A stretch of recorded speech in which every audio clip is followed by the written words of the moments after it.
Hello, everybody. It's great to see you all again. Welcome to Midday Musing on Life and Leadership.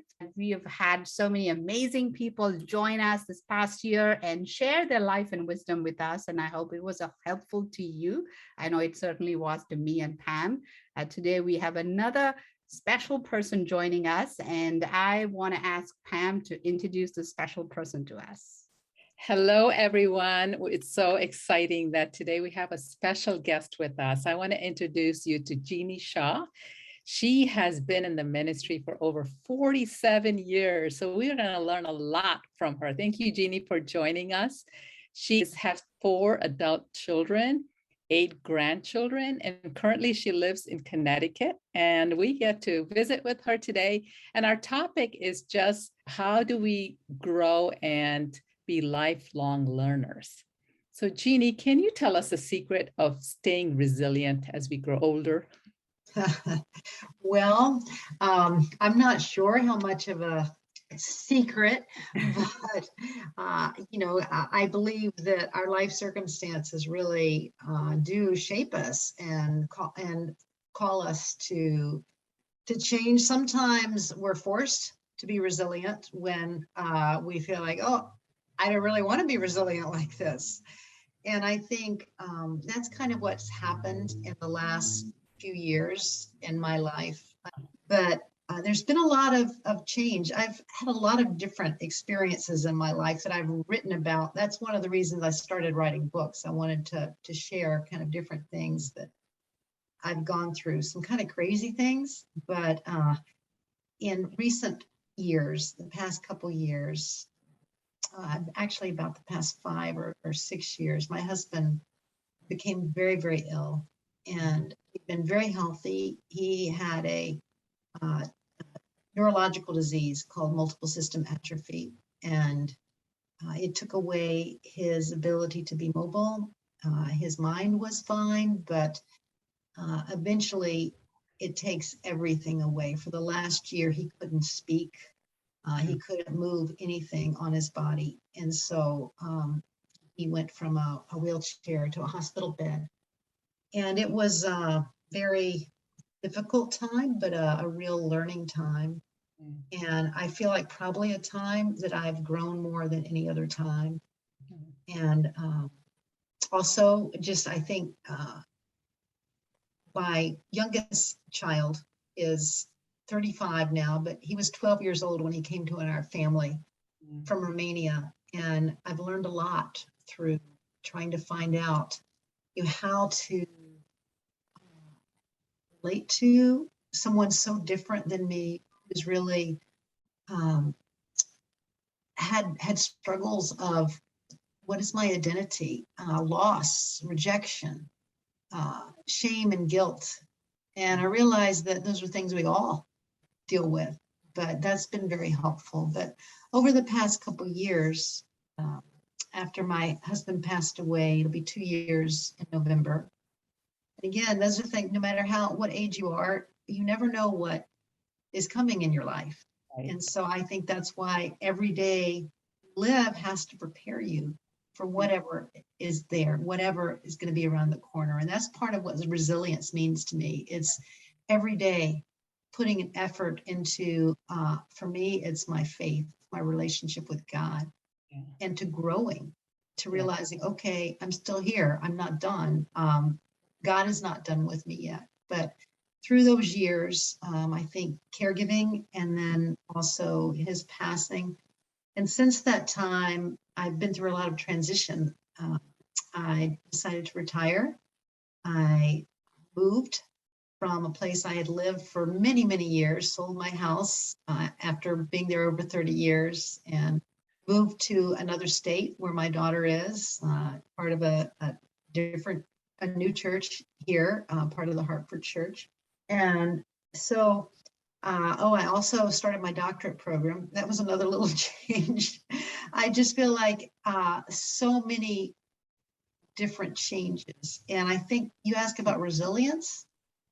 I think it's knowing that you have someone to hold on to, and that's holding on to you no matter what is going on in life, because it can be our health, a loved one's health, transition, Yeah. losing a job, no matter what it is. And resilience is having that core identity of I am loved by God. I'm here for a purpose and wanting to fulfill that purpose. And for me, it's been a learning curve throughout life. And learning, which is something I think we'll talk about some, has been really important for me to keep growing, to keep learning, to not feel like, oh, I'm 67, been there, done that, have the t-shirt. No, that's not it. That's great. Wow. Thank you. Thank you. Thanks, Jeanie. It sounds like there's a world of wealth there, and we'd like to just pick your brain, I think, on different topics. I know you've written several books, and you, like you said, you've been in the ministry, you've served women, and what are some of the spiritual practices that has helped you stay grounded? It sounds like you have this amazing spirit about wanting to be a lifelong learner. But what would you say are your spiritual practices that you have had in, through your life that has helped you to be that way? One is I'm very curious and I want to learn more of God. I want to go deeper with Him. I want it to not just be knowledge of the Bible, though I want to always keep growing in that, but a depth of closeness and feeling His presence. And some of the things that have helped me with that lately, I'm actually my doctorate program is in spiritual formation, which has been really wonderful. And one of the things I have really loved doing is taking some spiritual retreats. Mm-hmm. And that is just taking some time to get away from technology, from my surroundings, be out in nature for about 4 or 5 hours, and just spend time,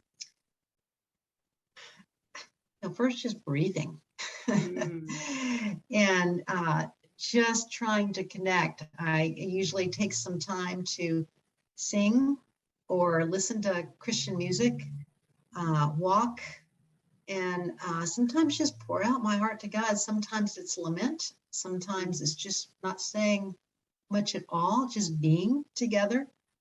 And then a lot of times I'll just reflect afterwards on what do I believe God is really saying to me.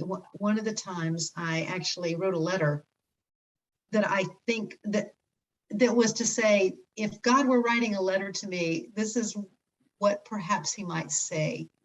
And it was a time I was really hurting. And as I wrote, I was just reminded of God's incredible love and the way He has been with me in my pain. And as I wrote, I just started weeping because I thought God would write me as a dad to His daughter, His beloved daughter that He loves. And it just really meant a lot to me to do that. So maybe that's a practice. I've also started walking a lot. There was a book I was looking at not long ago. I think it was written in the late 60s. Kuyama, I think, was the author. I may have messed up his last name, but it was called 3 Mile an Hour God. Mm-hmm. And he was talking about the fact that Jesus is God in the flesh, and Jesus walked. He walked a lot. He walked with people, and the average walking speed is about 3 miles an hour. And he said, God and Jesus are one. So in a sense, God is walking 3 miles an hour, and God is love. And in that, he was bringing out the fact that love has a speed. Right. Love is 3 miles an hour. And if we don't slow down enough to really learn from God, to experience Him, we're gonna miss growth. We're gonna miss what we're learning. You made the point, if Jesus walks at 3 miles an hour and we're living life at 10 miles an hour, who's leading who? And I think that it's really hard. It's hard to slow down. I have the advantage now. I'm retired, and I remember what it was like working and raising children, and then having so many other responsibilities. I'm busy now, but if we don't take time, our Sabbath rest, whatever it is, I think we're gonna miss a lot of what God teaches us, not really hear what he's trying to say to us. Yeah. Amen. Thank you, Jeanie. I love your theme throughout your books that you've written. It's like finding God through whatever God throws at you. And so tell us about your favorite book that you've written and what led you to write. And yeah. Oh, wow. But it's funny because I never intended to write books. But probably about 20 years ago, God really put it on my heart.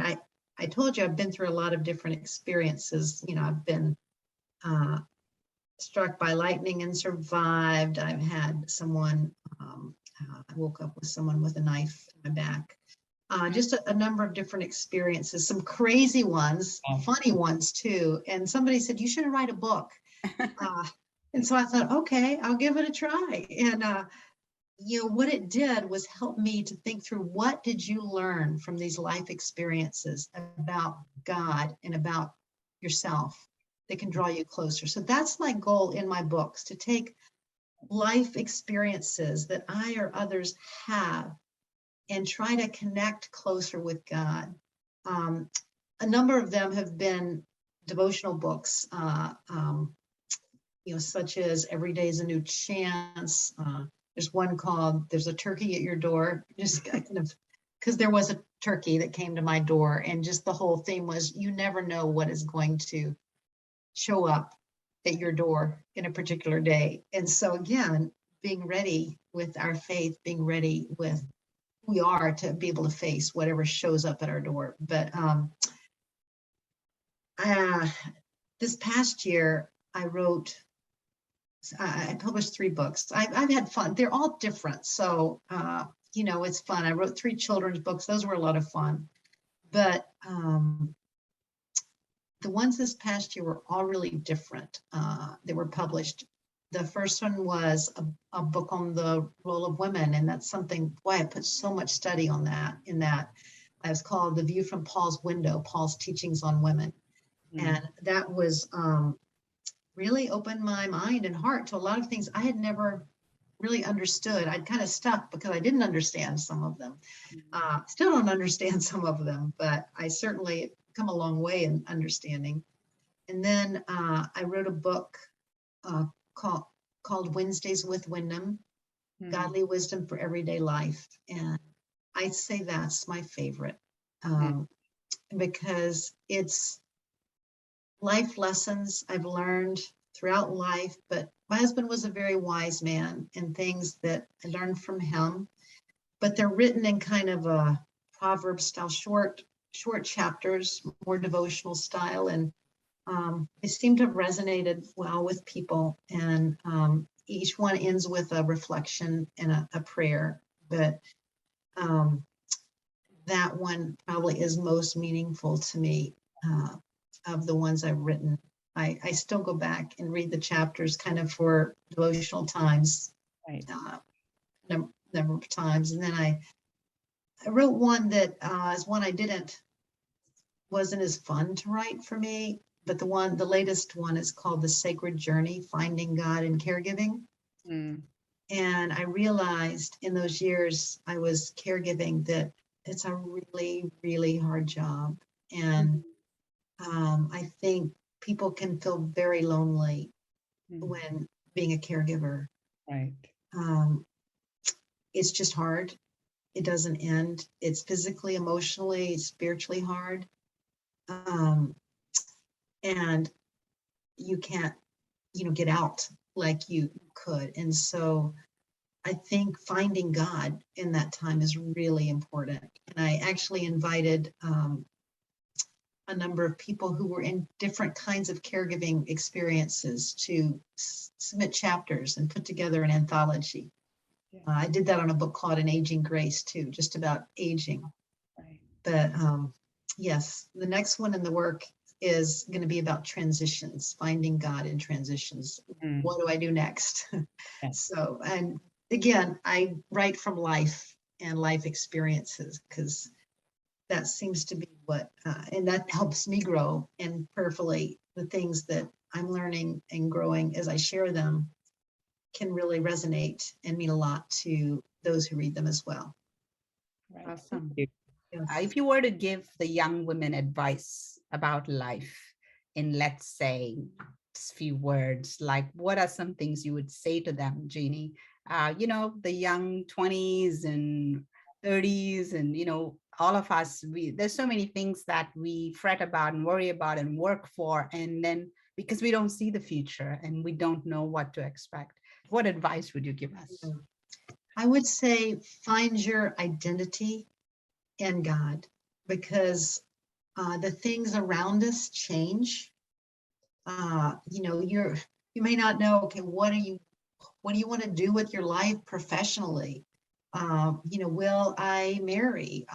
What if, will I have children? Or, the different situations in life come with children's different ages and different challenges, because um, many times our children deal with certain challenges. So if we don't know who we are and why we're here, and really the meaning of our life, we're going to constantly, as a young person or as an older person, just look for it in accomplishments, look for it in something physical, look for it in something that just we try to find fulfillment in.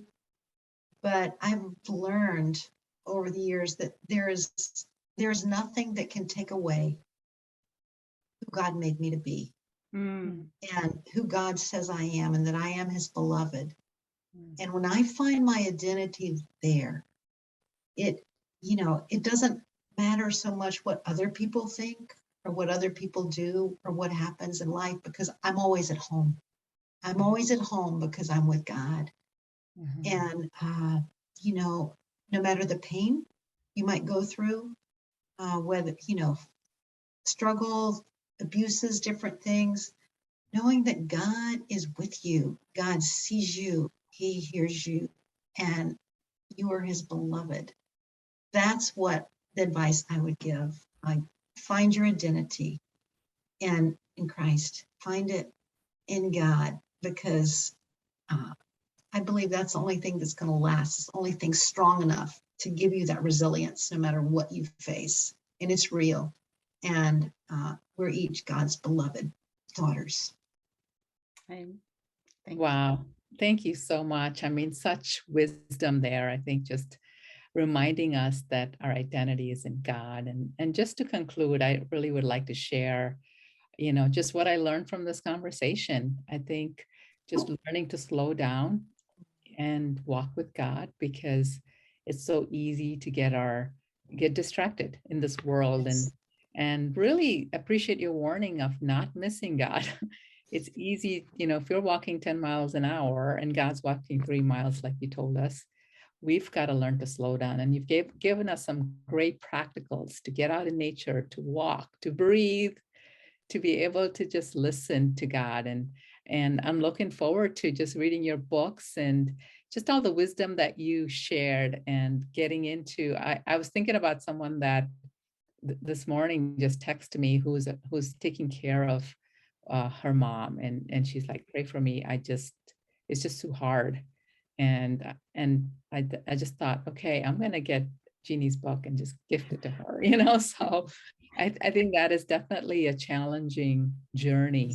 And thank you for using your trials to just help us see God. So we are so grateful for your time and for making time for us today. It's been great to be with you. You both inspire me a lot. Thank you for inviting me here. Thank you, Jeanie. And that concludes our Midday Musing. I want to thank our viewers. Thank you for your support, your loyalty, your viewership, and just the encouragement that you give us. Stay tuned. We will continue to have more people on the show as days come by. But at this time, we're going to be signing off from Midday Musing on Life and Leadership. Bye now.